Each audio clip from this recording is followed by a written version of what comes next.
Quand s'irriteront le baleines et bêtes de mon fleuve, autant mon eau fertilise les sols et les terres étrangères, autant mes sublimes poissons nourrissent les assaillants, et c'est ma nation qui vit l'expérience de la misère.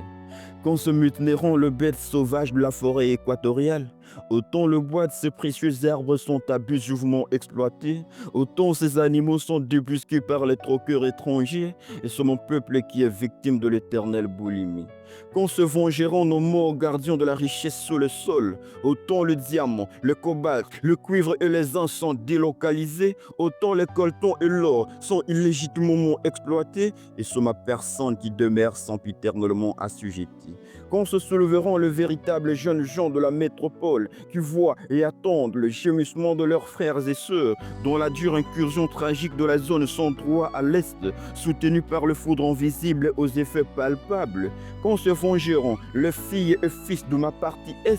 qui naissent dans la guerre et grandissent dans la guerre, qui sont les principaux acteurs du célèbre théâtre de l'amour, qui ont perdu, perdent et perdront toujours leur plus intime, quand se souleveront les femmes sans époux de retour, que l'on blesse profondément dans le cœur et dans les âmes, que l'on abandonne seul dans le mont cristal pour enterrer demain le cadavre de leurs illustres disparus, quand s'accompliront les vieilles promesses de nos prophètes qui enseignent et décrivent l'histoire eschatologique, qui augure sans effroi les règnes de la justice, alors que le même crime odieux se répète.